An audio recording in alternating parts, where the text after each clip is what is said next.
Hey folks, now if you've been watching US media lately, you're just seeing nothing but cheering for the protests in Iran.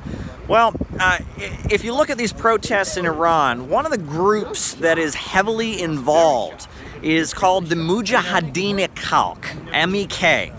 Folks should look them up. Now, you're going to see them described in US media like they're a bunch of freedom fighters, peaceful, loving activists, Gandhian people who just want democracy and freedom.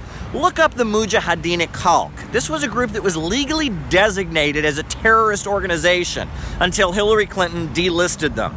They worked for Saddam Hussein in Iraq and, committed atrocities for Saddam Hussein. They carried out huge amounts of bombings in Iran, killing innocent people routinely. During the Iraq-Iran war, they were actually airdropped into Iran by Saddam Hussein's forces, and they slaughtered villages.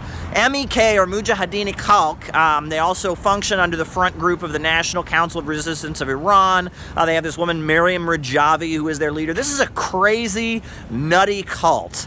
They're very, very dangerous. The most recent, atrocity that they committed was how they worked with the Mossad to assassinate nuclear scientists in Iran. People who were engaged in nuclear research in Iran, some college professors were assassinated.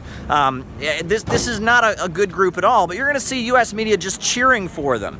And they seem to be part of this protest stuff that's going on in Iran right now. But for the most part, there are Iranians who are deeply frustrated, especially about economics. There's been a lot of privatizations in Iran lately. The Rouhani government has deregulated banking and moved toward more of a market economy. And there are a lot of Iranians who are frustrated by it. But these people that are burning police stations and killing police officers and calling for the fall of the Iranian government don't have mass support. My sources on the ground are very clear about that. And the USA is essentially trying to destabilize Iran. We've actually seen, it's already been shown that there are fake accounts on Twitter that are actually done by British spy agencies. So pay very close attention to the fact that right now US media is trying to manipulate these protests in Iran to work against the Iranian government and is essentially, making propaganda. And that one of the groups that's at the center of these protests that the US media is cheering for, Mujahideen Khalq, are vicious terrorists.